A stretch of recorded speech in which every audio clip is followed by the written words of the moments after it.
बिस्मिल्लाहिर्रहमानिर्रहीम अस्सलाम वालेकुम। मैं हूं एडवोकेट हाफिज़ गौहर अली। आज के जो सवालात हमने कवर किए हैं वो फेडरल कंसोलिडेटेड फ़ंड की देखभाल कौन करता है, एनुअल बजट स्टेटमेंट क्या है, इसको पेश करने का क्या तरीक़ेकार है। इसके साथ साथ जो सवालात हमने कवर किए हैं कि कौन से अखराजात फेडरल कंसोलिडेटेड फ़ंड पर चार्ज होंगे, इसके अलावा अखराजात की मंजूरी की ऑथेंटिसिटी कौन करता है, और सबसे एंड पे जो हम सवाल कवर करेंगे वो सप्लीमेंट्री बजट और जो जायद ग्रांट अगर उसको मंजूर करवाना है, उसको पेश करना है, उसका क्या तरीक़ेकार है। तो सबसे पहले हम पहले सवाल की तरफ बढ़ते हैं। सबसे पहला जो सवाल है, फेडरल कंसोलिडेटेड फ़ंड की देखभाल कौन करता है। फेडरल कंसोलिडेटेड फ़ंड मैंने आपको लास्ट अपनी वीडियो में बताया था कि कोई भी जो रेवेन्यू है वो फेडरल गवर्नमेंट रिसीव करती है, चाहे वो लोन की मद में, चाहे लोन की रीपेमेंट की मद में, चाहे लोन की रीपेमेंट की मद में। इसको फेडरल कंसोलिडेटेड फंड कहा जाता है। कंसोलिडेट का मतलब होता है मुस्तहकम करना, फंड मुस्तहकम करना। अब इसकी जो कस्टडी के हवाले से मैं बात करूं तो ये इसको रेगुलेट जो है वो पार्लियामेंट करता है, इसको एक्ट ऑफ पार्लियामेंट कहते हैं। इसके अलावा जब तक इसके रूल नहीं बनते तो बाय रूल जो है वो सदर बनाता है। उससे अगला सवाल है एनुअल बजट स्टेटमेंट। ये आर्टिकल 80 है, ये आप ज़रूर पढ़िएगा, ये लॉ गाइड के हवाले से ज़रूरी है और आम पाकिस्तानियों को भी इसके बारे में पता होना चाहिए कि एनुअल बजट स्टेटमेंट क्या होता है। मैं आपको छोटी सी मिसाल से समझाता हूँ। हर घर में भी बजट बनाया जाता है, चाहे वो मंथ का हो चाहे साल का हो। उस बजट में क्या होता है, उसने आमदन कितनी कमाई है और उसके अखराजात कितने हुए हैं। यानी कि आमदन और अखराजात का कंपैरिजन किया जाता है कि इसको मज़ीद कितने पैसे चाहिए अपने बजट से मीट करने के लिए। तो इसी तरह अगर इसको हुकूमती लेवल पे, स्टेट लेवल पे बात करें तो इसके ऊपर डिस्कस होता है कि हर साल, हर फाइनेंशियल ईयर जो रकम रिसीव की गई है और अखराजात जो उस साल हुए हैं उसको एनुअल बजट स्टेटमेंट कहा जाता है। दोबारा मैं रिपीट करता चलूँ कि हर जो रकम वो रिसीव होती है और इसके अलावा जो अखराजात आते हैं, जो आमदन हमने वो बनाई है, जो अखराजात आए हैं, ये जो सारा इसका जो हम एक चार्ट बनाते हैं, इसको जब असम्बली में पेश किया जाता है, कौमी असम्बली में, तो इसको कहते हैं एनुअल बजट स्टेटमेंट। और एनुअल बजट स्टेटमेंट को दो कैटेगरी में इन्होंने इस तरह से डिवाइड किया है। एक को कहा गया है कि एक्सपेंडिचर चार्ज, यानी कि अखराजात के जो चार्जेस आए हैं, और दूसरे को कहा गया दूसरे अखराजात। अब एक्सपेंडिचर चार्ज कौन से होते हैं? एक्सपेंडिचर चार्ज वो वाले होते हैं जो रकम दरकार होती है हमें उसके एक्सपेंडिचर को मीट करने के लिए, और एक्सपेंडिचर चार्ज वो वाले होते हैं जिसके अंदर स्टेट की मशीनरी को चलाने के लिए जो अखराजात आते हैं। अब स्टेट की मशीनरी में कौन कौन सी चीज़ें शामिल हैं, उसमें सदर का ऑफिस शामिल है, इसमें आगे मैं मज़ीद डिटेल में बताता हूँ। इसके अलावा जो दूसरे अखराजात को मीट करने के लिए जो इकदाम किए जाते हैं, जो अखराजात किए जाते हैं, वो दूसरे अखराजात हैं। पहला एक्सपेंडिचर चार्ज है और दूसरे को कहा गया है अदर एक्सपेंडिचर, यानी कि दूसरे अखराजात। एनुअल बजट स्टेटमेंट को दो कैटेगरी में डिवाइड किया गया है। फिर मैं बताता चलूँ, पहले जो एक्सपेंडिचर चार्ज है, इसको वो वाले चार्जेज हैं जो स्टेट की मशीनरी को चलाने के लिए ज़रूरी होते हैं, जो पैसे चाहिए होते हैं। तो दूसरे अखराजात हैं वो दूसरे होते हैं, वो इसके अलावा होते हैं, मशीनरी के अलावा। आर्टिकल 81 है, वो हमें बता रहा है कि कौन से अखराजात फेडरल कंसोलिडेटेड फंड पर चार्ज होंगे। सबसे पहले सदर के दफ्तर की तज़ीनो और आइश।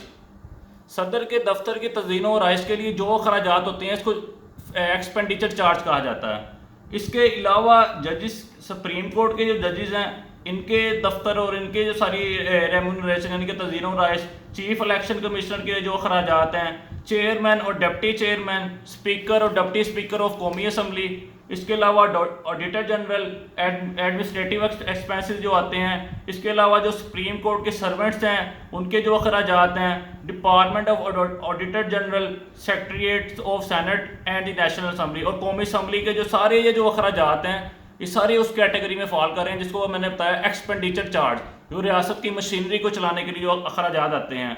और दूसरे वाले जो अखराजात हैं उसको कहा गया है अदर एक्सपेंडिचर। इसके अलावा जो एक्सपेंडिचर चार्ज के अंदर आ रहे हैं, कर्ज के ऊपर जो चार्जेस हम पे करते हैं, यानी कोई इंटरेस्ट पे करते हैं, या इसके अलावा कोई रीपेमेंट की मद में, कोई सिक्योरिटी की मद में पे किए जाते हैं, या किसी जजमेंट को सेटिस्फाई करने के लिए कोई डिक्री या कोई अवार्ड है जो पाकिस्तान के अगेंस्ट आता है, उसको जो मीट करने के लिए जो अखराजात होते हैं वो भी एक्सपेंडिचर चार्ज में आते हैं। अब अगला जो सवाल है वो ये है कि असम्बली में एनुअल बजट स्टेटमेंट का उसको तरीक़ेकार क्या है, उसको पेश किस तरह से किया जाता है, उसको कैसे वो रेगुलेट किया जाता है। सबसे पहले जो एक्सपेंडिचर चार्ज है, जो मैंने बताया था कि रियासती मशीनरी को चलाने के लिए जो चार्जेस आते हैं उसको एक्सपेंडिचर चार्ज आते हैं, जिसमें मैंने बताया पहले भी सदर के, कौमी असम्बली के चेयरमैन, सेनेट वगैरह के चेयरमैन, इसके अलावा जो ऑडिटर जनरल वगैरह सारी मैंने आपको पूरी लिस्ट मैंने आपको बता दी है। और इसको जो चार्ज आते हैं इसके ऊपर जब वो असम्बली के अंदर पेश किया जाता है, कौमी असम्बली के अंदर, इसके ऊपर वोटिंग नहीं होती। लेकिन जो दूसरे अखराजात हैं उसके अंदर कौमी असम्बली इसमें उसकी मेजोरिटी की ज़रूरत होती है, इसके ऊपर वोट भी होता है कि इसकी मजूरी देनी है कि नहीं देनी। जो एक्सपेंडिचर चार्ज है उसके ऊपर वोट नहीं होता, जो कि रियासत की मशीनरी को चलाने के लिए जो चार्जेस आते हैं उसके ऊपर वोट नहीं किया जाता। जबकि इसके अलावा जो चार्जेस आते हैं इसके ऊपर वोट भी होता है, कौमी असम्बली में अपनी राय भी पेश की जाती है कि आया कि ये मंजूर होने चाहिए या नहीं होने चाहिए। उसके अलावा मैं आपको बताता चलूँ कि 10 साल तक, यानी कि अगले इलेक्शन, अगर अभी कोई ऐसा कोई पास हुआ है अदर एक्सपेंडिचर के हवाले से, अगर अगले इलेक्शन तक कोई बंदा, कोई यानी कि गवर्नमेंट आगे उसको अगर चेंज नहीं करती तो वो तस्वर किया जाएगा ये मजीद ऐसे ही आगे चलेंगे। अब एंड पे जो सवाल है कि अखराजात की मंजूरी की ऑथेंटिसिटी कौन करता है, यानी कि कैसे वो ऑथेंटिसिटी मिलेगी, कैसे उसको अप्रूवल मिलेगी किसी भी जो चार्ज को कि ये अप्रूव हो गया है। अब वो आपको बताता चलूँ, the prime minister shell authenticate by his signature, यानी कि प्राइम मिनिस्टर, वजीर आजम अपने सिग्नेचर के थ्रू इसको ऑथेंटिसिटी देता है कि ये जो मैंने अप्रूव कर दिया है। और जो भी ग्रांट वगैरह जो वो होती है तो वो तस्लीम कर लिया जाता है कि ये वजीर आजम के साइन हो चुके हैं और इसको अप्रूव हो गए हैं।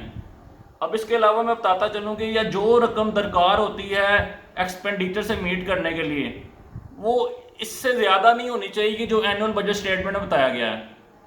प्राइम मिनिस्टर जो भी साइन करता है, कोई भी सिग्नेचर करता है किसी भी अप्रूवल के हवाले से, कोई भी अखराजात के हवाले से, लेकिन वो जो अखराजात हैं वो उससे ज़्यादा नहीं होने चाहिए जो हमने एक एनुअल बजट स्टेटमेंट जो कौमी असम्बली में पेश किया जाता है उससे ज़्यादा नहीं होने चाहिए। जो हमने वहाँ पे जो डिसाइड किए थे वो तो नहीं होने चाहिए।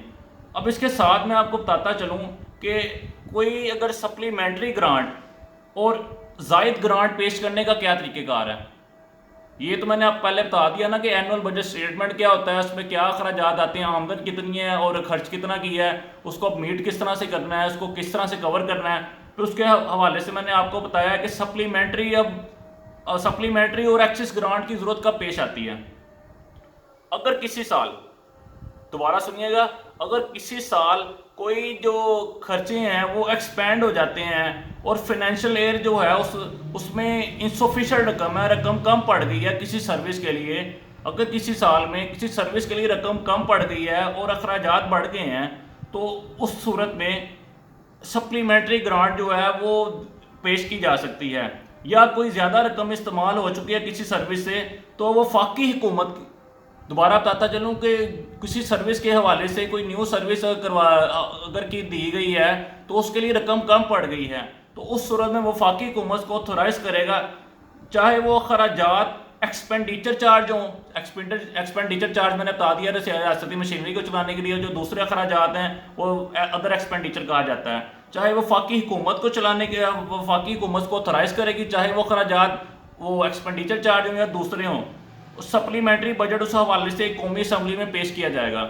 आई होप कि आपको आज का इस लेक्चर समझ आ चुका होगा। फेडरल कंसोलिडेटेड फंड भी आपको मैंने समझा चुका हूँ। एनुअल बजट स्टेटमेंट वो मैंने आपको आसान लफ्ज़ों में बता दिया है कि किसी भी घर को चलाने के लिए जो आमदन वसूल होती है और अखराजात जो आते हैं उसका जो कंपैरिजन, उसका एक बजट पेश किया जाता है जिसको एनुअल बजट स्टेटमेंट कहा जाता है। इसके अलावा मैंने बताया था कि सप्लीमेंट्री ग्रांट का क्या तरीक़ेकार है। अगर कोई जो सर्विस है उसके लिए कोई चार्जेस कम पड़ गए हैं तो उस सूरत में सप्लीमेंट्री ग्रांट पेश की जा सकती है।